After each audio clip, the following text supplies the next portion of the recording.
मेरे प्यारे साथियों, मैं अविनाश निगम सर आप सभी लोगों का परीक्षा दृष्टि के इस पेड बैच में हार्दिक स्वागत, वंदन और अभिनंदन करते हैं।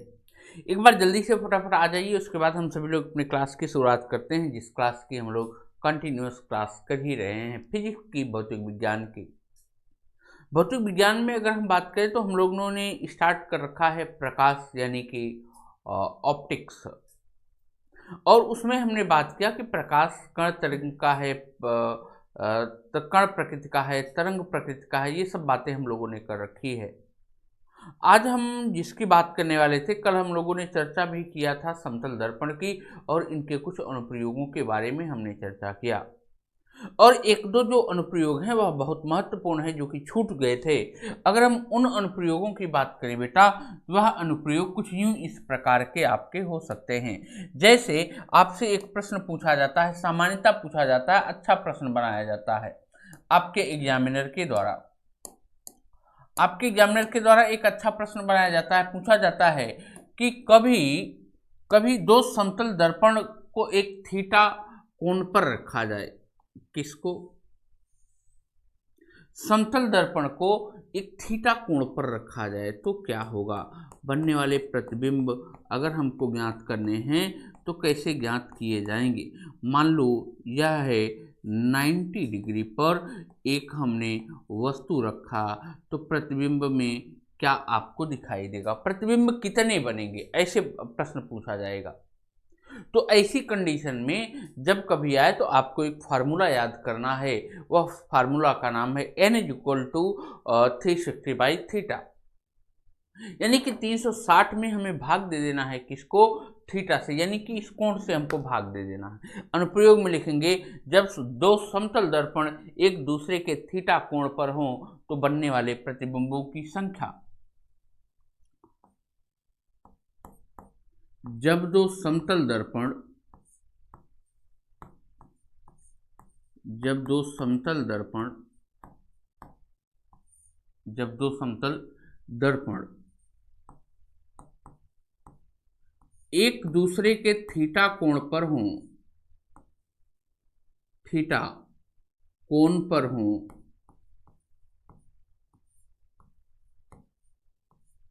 एक दूसरे के थीटा कोण पर हों, तो बनने वाले प्रतिबिंबों की संख्या हो, तो बनने वाले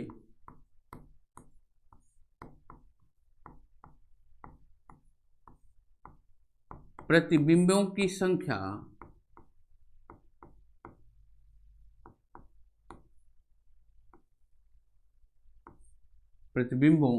संख्या क्या होगी? प्रतिबिंबों की संख्या कितनी होगी?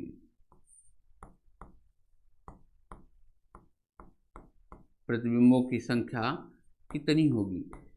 तो आपको ऐसी स्थिति में ज्ञात करना होगा, एक फार्मूला आपको याद करना होगा बेटे। एक क्या करना है?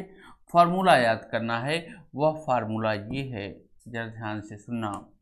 उस फार्मूले को हम n इक्वल टू 360/थीटा कहते हैं। ये फार्मूला याद कर लेना, हमेशा प्रतिबिंबों की संख्या का आपको पता चल जाएगा। मान लो यह जो प्रतिबिंब बन रहा है, इसमें कितने प्रतिबिंब बनेंगे? अगर हम इसमें प्रतिबिंब की संख्या ज्ञात करना चाहें तो कैसे ज्ञात करेंगे? मान लो ये दो प्रतिबिंब है, उसमें एक मैंने आपको चित्र दे दिया, एक वस्तु दे दिया, इसमें हमने पूछ लिया कि कितने प्रतिबिंब बन सकते हैं। तो आप नोट करेंगे 360 बट्टे का कितना बेटा? 90 लिख लेंगे। कितना लिखेंगे? 90, यानी कि 0 0 से कैंसिल आउट, 9 चौका 36 हो जाएगा। कितने प्रतिबिंब बनेंगे? 36 में भाग दोगे तो 4 बन जाएगा। लेकिन ये सवाल सही नहीं है, आंसर सही नहीं है। इसमें एक प्रभाव होता है, कैलिडोस्कोपिक प्रभाव। क्या प्रभाव होता है बेटे? कैलिडोस्कोपिक प्रभाव होता है। इसके कारण से इसमें से आप हमेशा जब कभी सम संख्या आए, क्या हो बेटा? सम संख्या आने पर एक हमेशा माइनस कर देंगे, तब सही आपका आंसर हो जाएगा। यह होता है कैलिडोस्कोपिक प्रभाव, जो कि हमारे सिलेबस के बाहर की बात है ना। इसको जानने की जरूरत नहीं है। कैली कैलिडो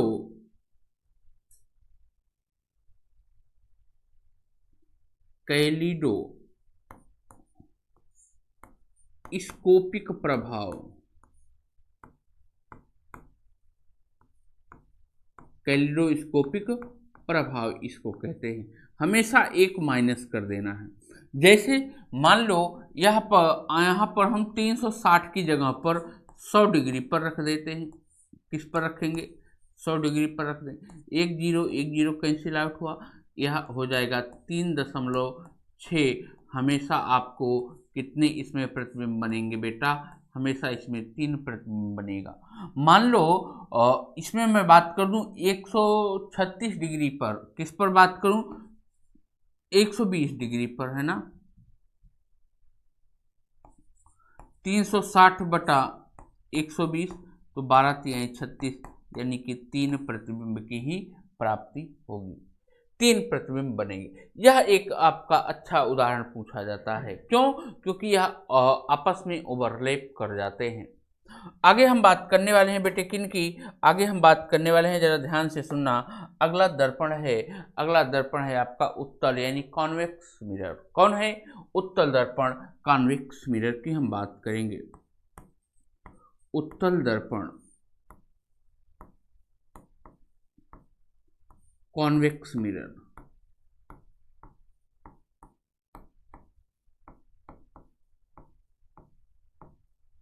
कॉन्वेक्स मिरर की हम बात करने वाले हैं। यह जो उत्तल दर्पण है, कॉन्वेक्स मिरर है, सबसे पहली बात इसका इमेज कैसे बनेगा? सबसे पहली बात तो यही है, इसका इमेज कैसे बनेगा। तो ध्यान दीजिएगा आप लोग, है ना, तो ध्यान देंगे। इसका जो इमेज बनता है बेटा, वह कुछ यूं इस प्रकार का बनेगा। कैसे बनेगा? यूं इस प्रकार का बनता है इमेज ना। अब इमेज की बात करें तो इसका जो केंद्र होगा बेटे, इसका केंद्र सी हो जाएगा, यहां पर बनेगा। और पॉलिश अंदर की ओर होगी। पॉलिश किधर की ओर होगी भैया? अंदर की ओर इसकी पॉलिश होगी। पॉलिश कहां हो रही है? अंदर की ओर हो रही है। अब आपसे पूछा जाता है इसका पोल कहाँ है, ध्रुव कहाँ है इसका पोल तो यही होगा। ये P हो गया, ये क्या हो गया? ये इसका सेंटर हो गया, केंद्र हो गया। ऐसे घूमेगा तो इसका सेंटर बनेगा ही बनेगा। और अगर हम बात करें इनकी फोकस दूरी की अगर बात करें तो ये जो दूरी है इसे हम फोकस दूरी कहते हैं। क्या कहेंगे बेटे? फोकस दूरी कहते हैं। अब इसमें आपसे प्रश्न पूछा जाता है। क्या पूछा जाएगा? प्रश्न पूछा जाता है, ठीक ना। इसमें आपसे एक प्रश्न पूछा जाता है, उत्तल दर्पण पर रखा हुआ कोई भी प्रतिबिंब, किस पर? उत्तल दर्पण पर रखा हुआ कोई भी प्रतिबिंब कैसा बनेगा? तो उत्तल दर्पण पर रखा हुआ प्रतिबिंब सीधा, आभासी और छोटा बनता है। कैसा बनेगा? सीधा बनेगा। बढ़िया प्रश्न बनता है इससे। उत्तल दर्पण पर रखा हुआ प्रतिबिंब सदैव, उत्तल दर्पण पर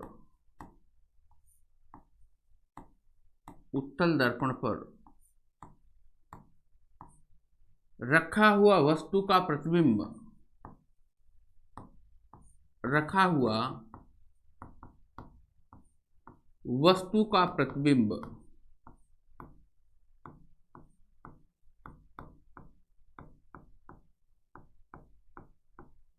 उत्तल दर्पण पर रखा हुआ वस्तु का प्रतिबिंब सदैव कैसा होगा?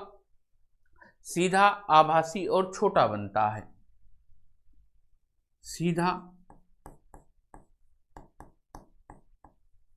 सीधा बनेगा, आभासी बनेगा और कैसा बनेगा बेटे? छोटा बनता है।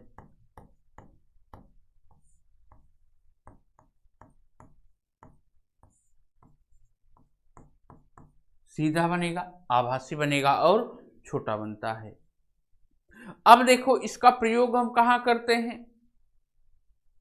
इसका प्रयोग हम साइड मिरर के रूप में करते हैं।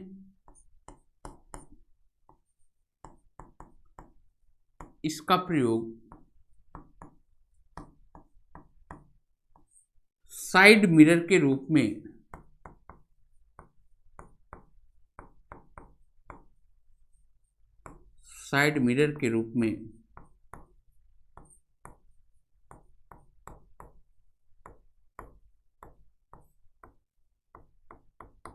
इसका प्रयोग हम कहाँ कर रहे हैं बेटा? साइड मिरर के रूप में करते हैं। अगर किसी बड़े क्षेत्र को हमें एक दर्पण में कवर करना है तब भी हम उत्तल दर्पण का ही प्रयोग करते हैं, यानी कि बहुत बड़े क्षेत्र को एक ही कैद में प्रयोग करने में इसका प्रयोग अधिक क्षेत्रफल, यानी कि यह एक तरीके से हम कहें यह अधिक क्षेत्र को दृष्टि क्षेत्र इसका सर्वाधिक होता है, ठीक ना। दृष्टि क्षेत्र यानी कि देखने का क्षेत्र इसका सबसे अधिक होता है।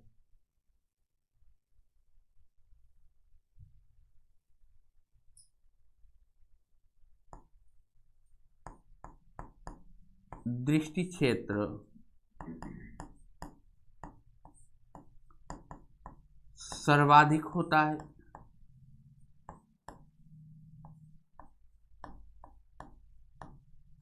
इसका जो दृष्टि क्षेत्र है बेटे वह क्या है? सबसे अधिक होता है। आपसे पूछा जाए कि दिए गए विकल्प में सबसे अधिक दृष्टि क्षेत्र किनका है, तब आपका जवाब होगा उत्तल दर्पण का। किसका जवाब देंगे आप? उत्तल दर्पण का जवाब देंगे। अब हम बात करने वाले हैं अगले मिरर की। इससे ज़्यादा प्रश्न नहीं बनेगा। अब हम बात करेंगे आपसे अवतल दर्पण की, कॉनकेव मिरर की। किनकी बात करेंगे? अवतल दर्पण की हम बात करने वाले हैं बेटे। अवतल दर्पण, कॉनकेव मिरर।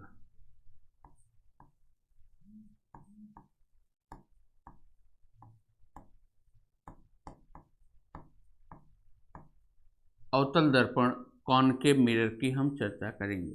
ये जो अवतल दर्पण है, कॉनकेव मिरर है, यह अवतल दर्पण कैसे बनेगा, इसका चित्र कैसे बनता है, इसको भी हमें आपको समझना पड़ेगा। अगर हम अवतल दर्पण की बात कर रहे हैं तो अवतल दर्पण में चित्र कैसे बनता है, तो सबसे पहली बात इसका सेंटर इधर की ओर होगा। क्या होगा? पॉलिश बाहर की ओर होगी। पॉलिश क्या होगी बेटा? इसकी बाहर की ओर होगी। उसमें अंदर की ओर पॉलिश था, यही तो पहचान है, ठीक। इसका सेंटर क्या है? इधर हो गया, उसका सेंटर उधर था। पी इसमें यहां पर है, पी इसमें कहां पर है? यहां पर है। सेंटर इसका यहां पर है। इसका जो दूरी है फोकस यहां पर मान लो, ठीक है ना। अब यहां से आपसे अनुप्रयोग पूछेगा। अब यहां पर आपसे क्या पूछेगा बेटे? अनुप्रयोग पूछेगा। और अनुप्रयोग में क्या पूछेगा? अनुप्रयोग में क्या पूछने वाला है?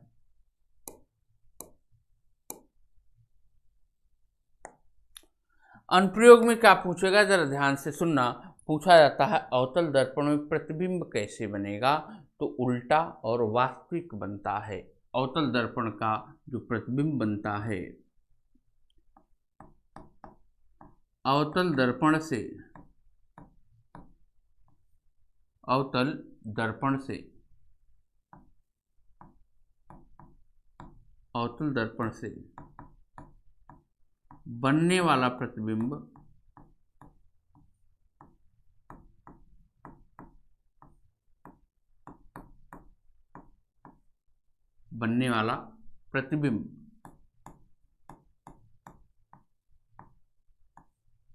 उल्टा और वास्तविक बनता है।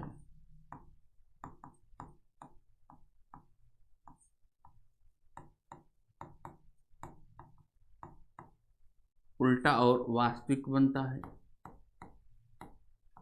यह प्रश्न आपसे पूछा जाता है आपके परीक्षा में, यानी कि अवतल दर्पण से जो प्रतिबिंब बनेगा वह कैसा बनेगा? वह हमेशा उल्टा और वास्तविक बनता है। लेकिन एक ऐसी कंडीशन आती है, एक ऐसी कंडीशन आएगी कि यहाँ पर जो प्रतिबिंब है वह उल्टा के बजाय सीधा बनेगा और आभासी बनता है। तभी तो हम इस दर्पण का प्रयोग दाढ़ी बनाने में, शेविंग करने में करते हैं। तो नोट करेंगे, इसका प्रयोग हम दाढ़ी बनाने में,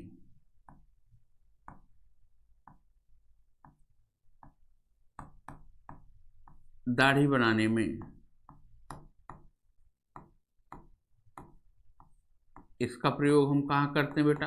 दाढ़ी बनाने। कब करते हैं और क्यों करते हैं, कैसे कर पाते हैं? वस्तु को पोल और फोकस के बीच में रखा जाए। वस्तु को कहाँ पर रखा जाए? पोल और फोकस के बीच में रखा जाए। मान लो हमने एक ऐसा चित्र ले लिया, वस्तु को कहाँ पर रखना है? पोल के बीच में और फोकस के बीच में रखा जाए। पोल और फोकस के बीच में मान लीजिए इस वस्तु को हमने रख दिया, और वस्तु को रखने पर यह चित्र ऐसे बनेगा, जो कि कैसा होगा? यह चित्र बन जाएगा बेटे और सीधा और आभासी। कैसा बनेगा? सीधा और आभासी बनेगा। नए चम्मच में आप देखोगे कि जो आपका प्रतिबिंब बनता है, जब भी घर में कोई नया चम्मच आए, नए चम्मच में देखना आपका प्रतिबिंब उल्टा बनता है ना। नए चम्मच में देखने से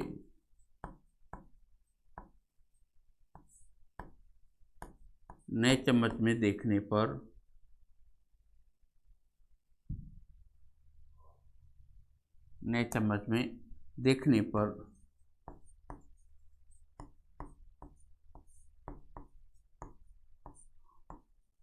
उल्टा प्रतिबिंब की प्राप्ति होगी।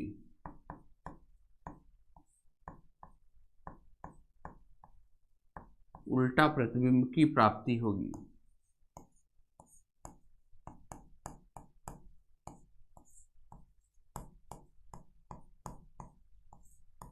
उल्टे प्रतिबिंब की क्या होगी बेटा जी? प्राप्ति होगी।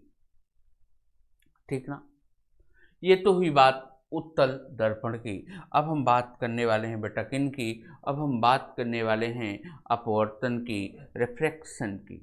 लाइट ऑफ रिफ्रैक्शन की बात करेंगे, यानी कि प्रकाश के अपवर्तन की बात करने वाले हैं। प्रकाश का अपवर्तन क्या होता है? प्रकाश का अपवर्तन क्या होगा? हेडिंग बनाएंगे, प्रकाश का अपवर्तन। प्रकाश का अपवर्तन, light of reflection, light of refraction.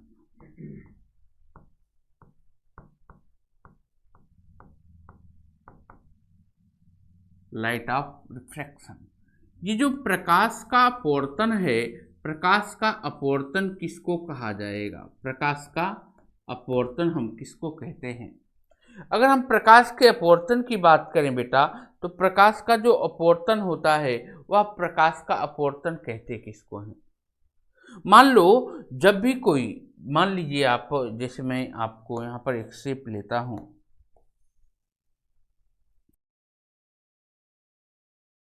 मान लीजिए मैं एक शेप ले लूँ,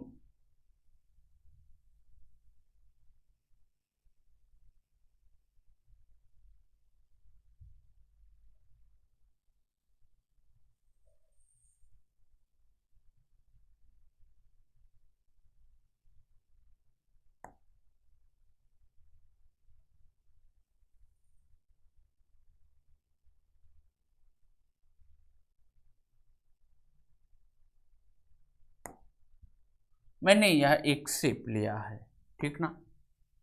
मैंने यह एक शेप लिया है। अब इस, अगर मैं शेप की बात करूं बेटा,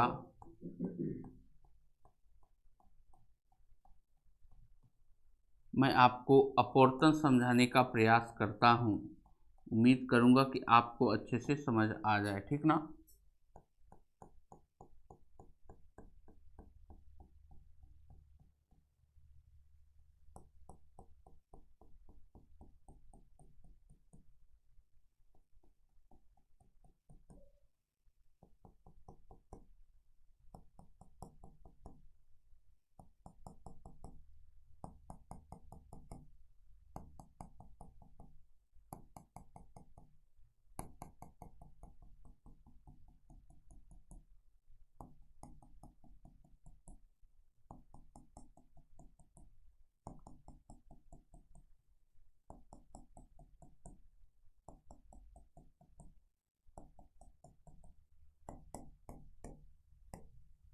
चलो अब देखो, हम बात कर रहे हैं किसकी, इधर से देखो, ध्यान से देखना, इधर देखना।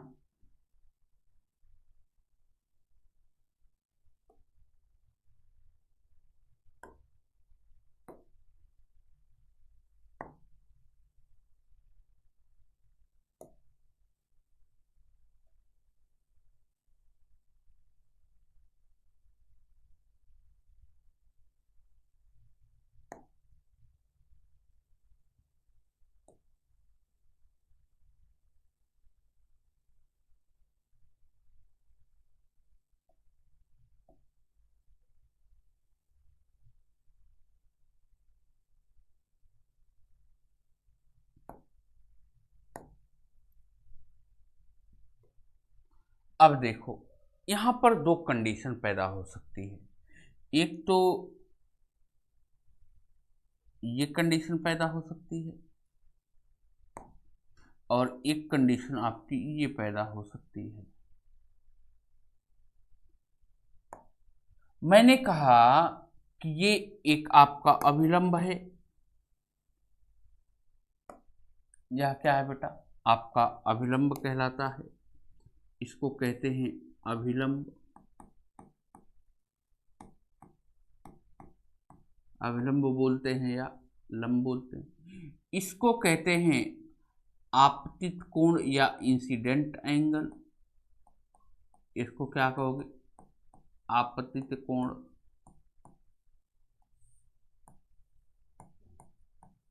इसी को हम किस नाम से जानेंगे भैया, आपतित कोण के नाम से जानेंगे। ये देखो, ध्यान से समझो मेरी बात को।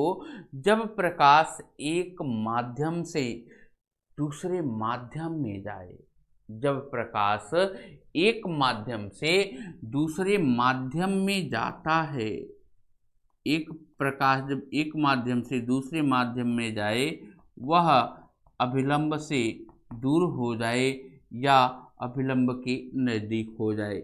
इधर देख रहे हैं अभिलंब के दूर हो गया है, इधर देख रहे हैं अभिलंब के पास आ गया है। जाना वास्तव में इसको इधर से चाहिए था, जाना वास्तव में इधर से चाहिए था, लेकिन चला कहाँ गया, या इधर गया या इधर गया। यही प्रकाश का विचलन ही क्या कहलाएगा, प्रकाश का विचलन ही प्रकाश का अपवर्तन कहलाता है। यानी कि आप इसमें इस बात को भी समझ रहे होंगे कि प्रकाश की जो चाल है वह अलग अलग माध्यम में अलग अलग होती है, अलग अलग माध्यम में अलग अलग होगी। अगर हम बात करें इसमें नोट करने के लिए, जब प्रकाश एक माध्यम से दूसरे माध्यम में जाता है, वह अभिलंब के दूर चला जाए, अभिलंब के पास चला जाए या अभिलंब से दूर हट जाए, यह प्रकाश का परावर्तन ही अपवर्तन कहलाता है। प्रकाश का विचलन यानी कि दूर हटना पास आना, यह एक प्रकार का विचलन, वास्तव में जहां जाना चाहिए वहां नहीं गया। तो नोट करेंगे, क्या नोट करेंगे भैया,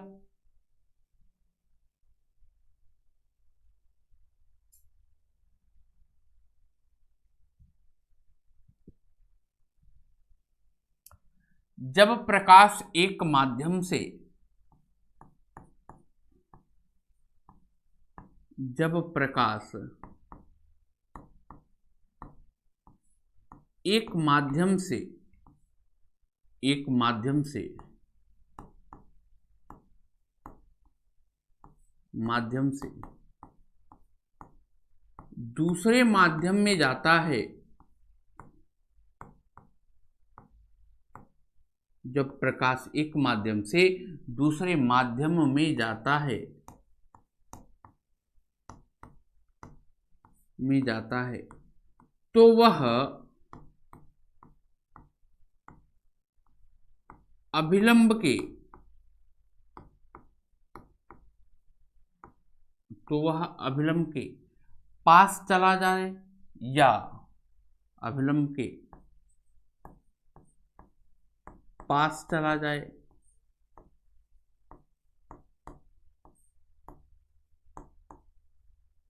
या अभिलंब के नजदीक चला जाए या अभिलंब के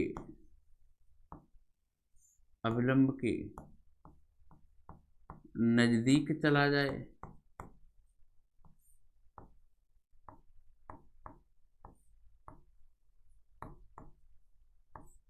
तो प्रकाश का यह विचलन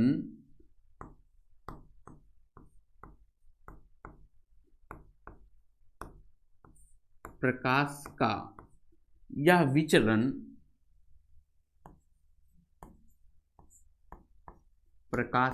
विचलन अपवर्तन कहलाता है।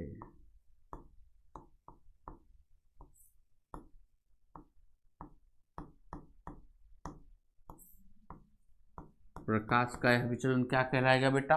अपवर्तन कहलाता है। अगर हम बात करें प्रकाश के चाल की, किसकी बात करेंगे? हम बात करने वाले हैं प्रकाश के चाल की। तो प्रकाश का चाल अलग अलग माध्यम में अलग अलग होता है। जो प्रकाश की चाल है, प्रकाश की चाल अलग अलग माध्यम में अलग अलग होती है, ठीक ना? तो इस बात को भी स्टार बना करके लिखेंगे आप। प्रकाश की चाल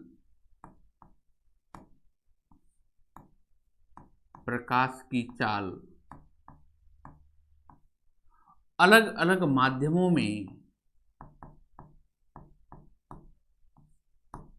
अलग अलग माध्यम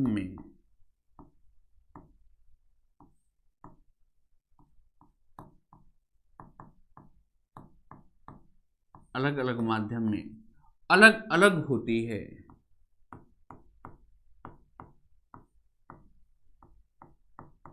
प्रकाश की चाल अलग अलग माध्यम में अलग अलग होती है। अगर हम बात करें निर्वात की, किसकी? अगर हम बात करते हैं बेटा निर्वात की, बहुत महत्वपूर्ण बात बताने चल रहे हैं मेरे लाल, है ना? बहुत महत्वपूर्ण बात बताने चल रहे हैं। यानी कि हम बात करने वाले हैं प्रकाश की गति की। किनकी बात करने वाले हैं बेटा?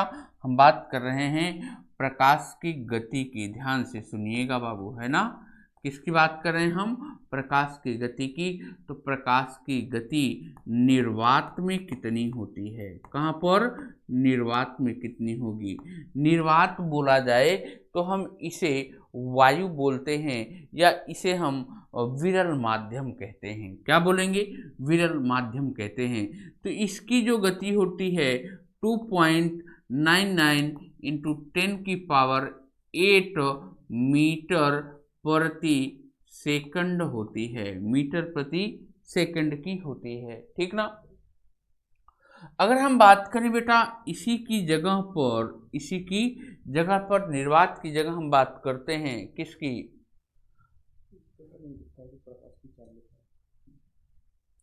अगर हम बात करें पानी में, किसकी? पानी में प्रकाश की चाल की बात करें, वह होती है पानी में। कहाँ पर? पानी में अगर हम प्रकाश के चाल की बात करें, वह होती है 2.25 इंटू 10⁸ मीटर प्रति सेकंड। अगर हम बात करें कहाँ पर? अगर हम बात करते हैं पानी की जगह कांच में। कहाँ पर? कांच में। कांच की अगर हम बात कर दें बेटा जी, तो कांच में जो चाल होगी वह 2.0 इंटू 10⁸ मीटर पर सेकंड होती है। यह कैसा है बेटे? ये जो माध्यम है कौन सा? निर्वात वाला। निर्वात का जो माध्यम है वह माध्यम कैसा होगा? वह विरल होता है। क्या होगा बेटा? यह एक विरल माध्यम है। यह कैसा माध्यम है बाबू? विरल माध्यम है। और ये कैसा है? यह आपका सघन माध्यम है। कैसा है बेटे? सघन माध्यम है ना? यह कैसा माध्यम है बाबू? सघन माध्यम है। यानी कि निर्वात एक विरल माध्यम में आएगा और कांच एक सघन माध्यम में आता है। जैसे अगर हम प्रकाश की चाल की बात करते हैं, प्रकाश की चाल यह कुछ यूं इस प्रकार से चलती है, यह कुछ यूं इस प्रकार से मूव करती है, चलती है।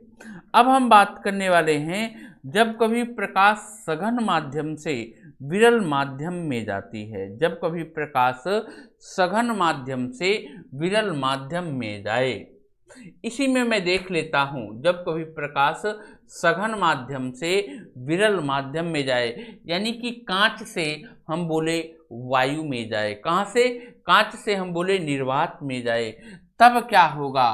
इसको हम मान लेते हैं एक कौन सा माध्यम? इसको हम मान लेते हैं बेटा सघन माध्यम है। यह कौन सा है भैया? सघन माध्यम। अब सघन माध्यम से ये आ रही है, तो सघन माध्यम से आने पर इसकी जो चाल है यहाँ पर, यह कहाँ जा रही है? अभिलंब से दूर चली जाती है। क्या होगी? अभिलंब से दूर चली जा रही होगी, यानी कि आई का जो मान होगा वह, आई का मतलब यह इंसिडेंट एंगल, आई का मान इंसिडेंट एंगल, और ये मान क्या होगा भैया? ये मान इसका बढ़ जाएगा। ये मान इसका क्या हो गया? बढ़ गया। इधर देखिए, इधर समझ रहे होंगे अब आप। अब इसका मान क्या हुआ? बढ़ गया। आई से बढ़कर के क्या हो गया? आर हो गया। आई से बढ़कर के आर, यानी कि परावर्तन किधर हुआ? अभिलंब के दूर चला गया। तो इस कंडीशन में क्या हुआ? आई का मान छोटा है आर की अपेक्षा। कैसा है? आई का मान छोटा है, आई का मान छोटा है आर की अपेक्षा में, ठीक ना?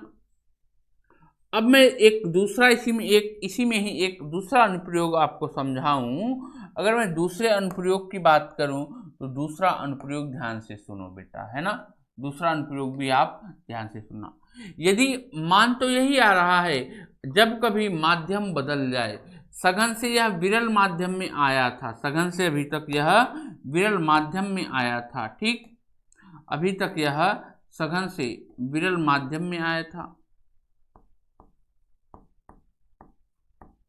सघन से विरल माध्यम में आया। अब हम यहीं पर बात कर लेते हैं इनकी, अब हम यहीं पर लगे हाथों बात कर ही ले। जैसे हम बात कर लेते हैं, अब माध्यम को बदल दें। जब कभी विरल माध्यम से, किससे? विरल माध्यम से सघन माध्यम में आए, विरल माध्यम से क्या हो जाए? सघन माध्यम में आने लगे। जब विरल माध्यम से बेटा सघन माध्यम में आती है, तब आई का मान किससे? आई का मान जो होगा वह आर से बड़ा हो जाएगा। आई का मान आर से बड़ा होगा, यानी कि यह अभिलंब के पास आ जाएगा। क्या होगा बेटे? अभिलंब के पास आ जाएगा। आई का मान क्या होगा? छोटा हो जाएगा, और आर का मान क्या होगा? बड़ा हो जाएगा। यहाँ पर गलत एंगल हमने आपको बता दिया था, थोड़ा सा मिस्टेक हुआ।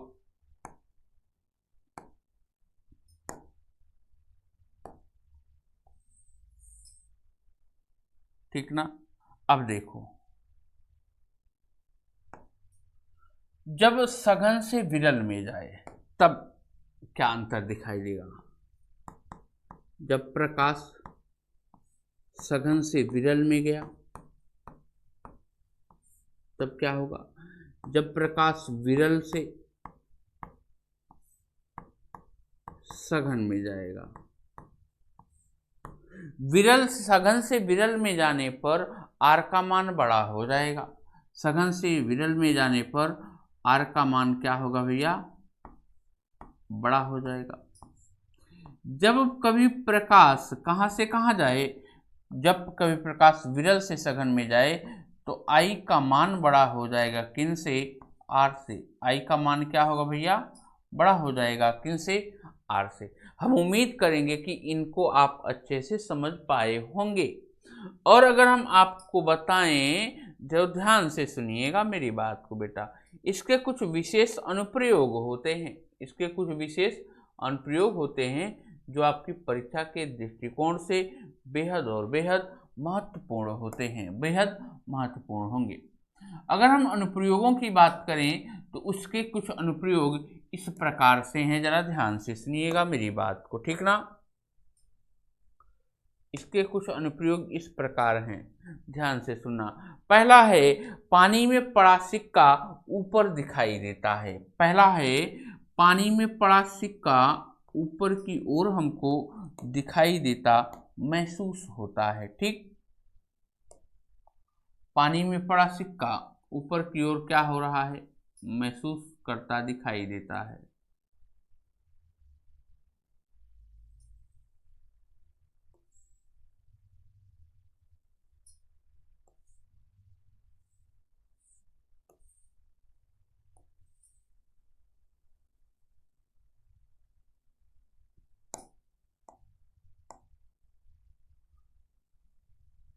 देखिए, पानी में पड़ा सिक्का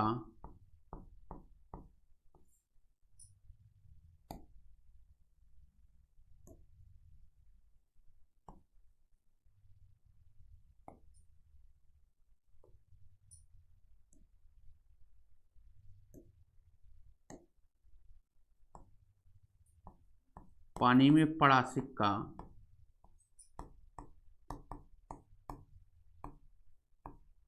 ऊपर की ओर महसूस होता, ऊपर की ओर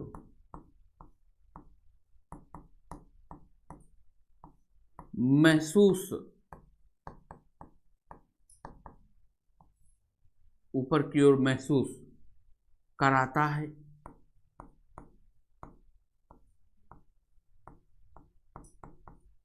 लोहे की लोहे की रॉड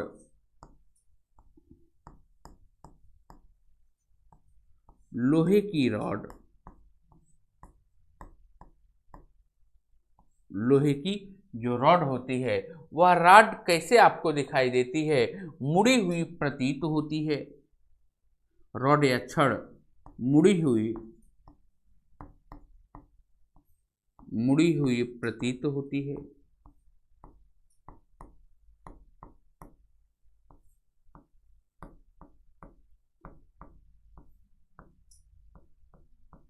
लोहे की जो छड़ होती है वह पानी में मुड़ी हुई प्रतीत होती है। जैसे आपने और एक उदाहरण के तौर पर देखा होगा, तारों का टिमटिमाना। क्या देखेंगे, तारों का टिमटिमाना।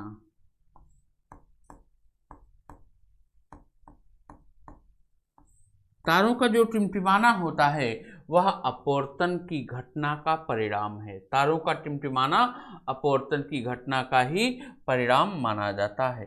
इतने अनुप्रयोग आपकी परीक्षा में आसानी से पूछे जा सकते हैं। हम उम्मीद करेंगे बेटा कि अब आप इतनी सारी चीज़ों को समझ पाए जरूर होंगे, ठीक ना। इतनी सारी चीज़ों को आप समझ पाए होंगे, ठीक ना।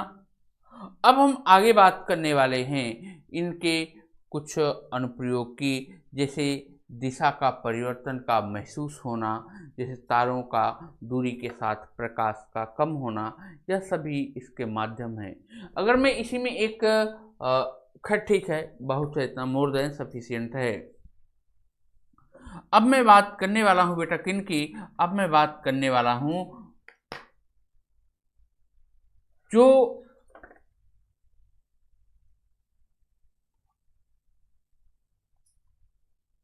अपवर्तन है, रिफ्रैक्शन है, इसका प्रयोग हम कहाँ करते हैं।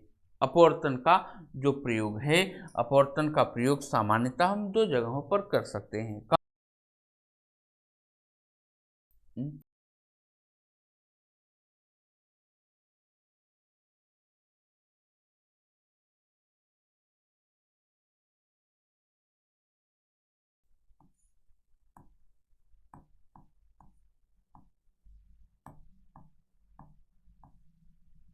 अलग अलग माध्यम में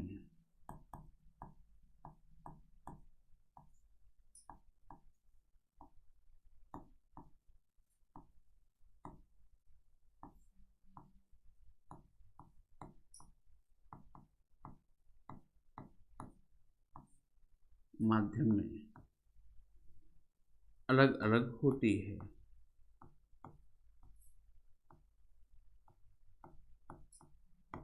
प्रकाश की चाल अलग अलग माध्यमों में अलग अलग होती है, ठीक ना। आगे चलते हैं। अवतल दर्पण का हम प्रयोग कहाँ पर करते हैं, यह बात भी हमारे लिए जरूरी है। अवतल दर्पण का प्रयोग हम उत्तल लेंस में, अवतल अपवर्तन का प्रयोग हम कहाँ करते हैं, तो हम उत्तल लेंस और अवतल लेंस में करते हैं। तो नोट करेंगे अपवर्तन का प्रयोग,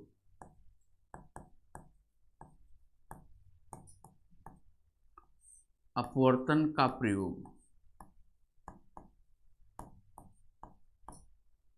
अपवर्तन का प्रयोग। तो अपवर्तन के अगर हम प्रयोग की बात करें तो अपवर्तन का प्रयोग बेटा हम दो स्थान पर करते हैं। कितने स्थान पर करेंगे मेरे लाल? दो स्थानों पर हम इनका प्रयोग कर पाते हैं। जैसे अगर हम बात करें अपवर्तन के प्रयोग की, तो ध्यान से सुनिए। अपवर्तन के प्रयोग की अगर हम बात करें तो इनका प्रयोग हम दो स्थानों पर कर पाते हैं। एक स्थान है आपका उत्तल लेंस, एक स्थान है अवतल लेंस। एक स्थान है उत्तल लेंस, ध्यान से सुनना। एक स्थान है उत्तल लेंस में इसका प्रयोग करते हैं, और एक स्थान है अवतल लेंस। एक स्थान क्या है वीरलाल? अवतल लेंस है।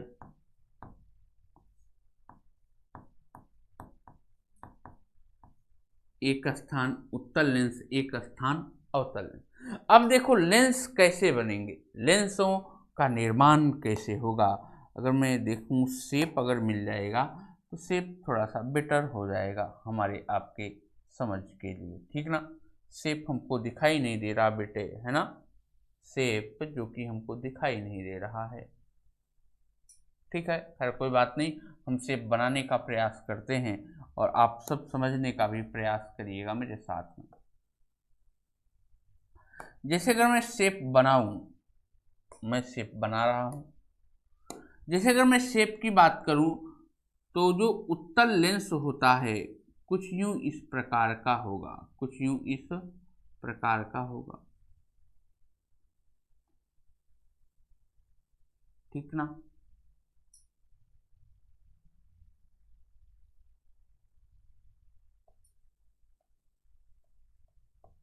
अगर मैं अवतल की बात करूं, यह कुछ यूं इस प्रकार का होगा बेटे।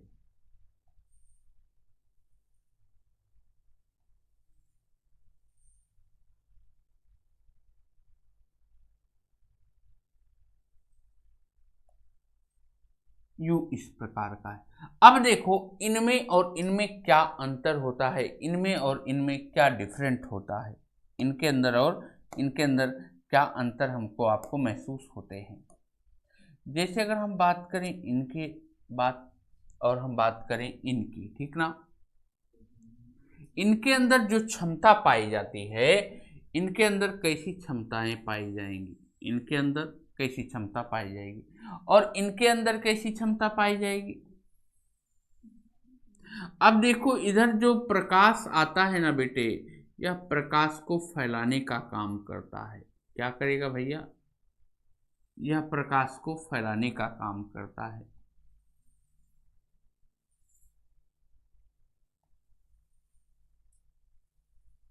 ये प्रकाश को क्या कर रहा? फैला दे रहा है। और यह प्रकाश को क्या करेगा बेटा जी?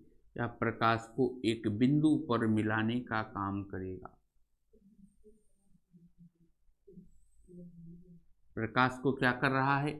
एक बिंदु पर मिलाने का कार्य करता है, ठीक ना।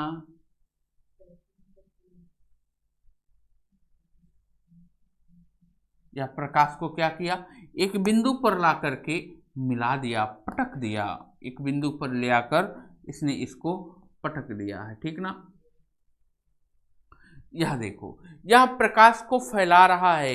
इसे हम अभिसारी लेंस कहते हैं। इसे हम किस नाम से जानेंगे? इसे हम अपसारी लेंस कहते हैं। तो इस बात को भी नोट कर लेंगे, इसे हम अपसारी कहते हैं। अपसारी लेंस कहा जाता है। इसे अभिसारी लेंस कहते हैं बेटा।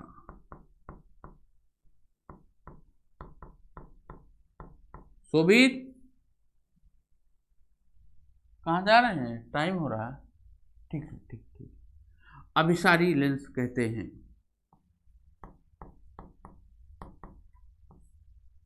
इसे हमने क्या कहा? अभिसारी लेंस। इसे हमने क्या कहा? अपसारी लेंस। अब देखो इनके कुछ काम लिखने हैं, इनके कुछ काम लिखने हैं। ये क्या काम कर रहा मैंने पहले ही बताया आपको, एक केंद्र को पहुंचा रहा है, एक केंद्र से दूर भगाने का काम कर रहा है। जैसे इनके काम की अगर मैं बात करूं तो पहला ही इनका एक काम होगा बेटा जी, पहला ही इनका एक काम होगा, क्या काम है, यह प्रकाश को एक केंद्र पर पहुंचाता है। यह प्रकाश को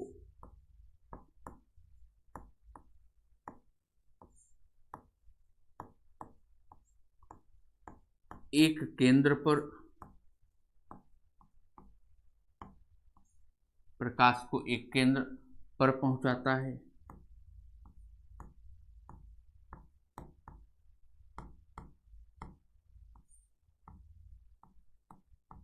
प्रकाश को एक केंद्र पर पहुंचाता है। इसका प्रयोग हम दूरदृष्टि दोष में करते हैं। महत्वपूर्ण बात है बेटा, प्रयोग इसका हम दूरदृष्टि दोष में,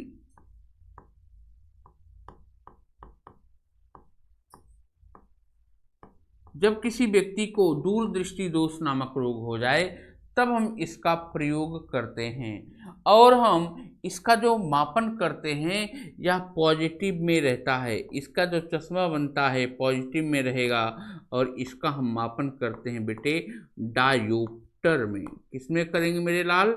डायोप्टर में हम इसका मापन करते हैं। और एक समय के बाद या कुछ समय के बाद ऐसा चश्मा उतर जाता है, ऐसा चश्मा उतर जाता है।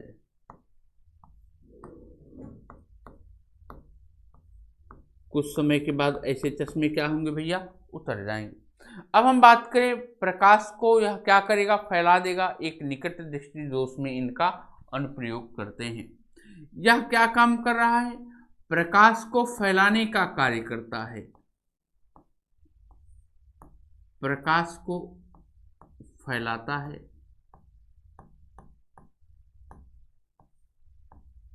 प्रकाश को यह क्या कर रहा भैया? फैला रहा है। और इसका प्रयोग हम निकट दृष्टि दोष में करते हैं। निकट दृष्टि दोष में करते हैं। कहाँ करेंगे? निकट दृष्टि दोष में करते हैं। और इसका जो मापन करते हैं, जो मापन होता है यह निगेटिव होता है बेटा। कैसा होगा? निगेटिव डायोप्टर का होता है। कैसा है? निगेटिव डायोप्टर का है। और एक और महत्वपूर्ण बात है, यह जीवन भर रहता है। यह कुछ समय के बाद उतर जाएगा, लेकिन यह जीवन भर रहता है ना? यह जीवन भर रहेगा।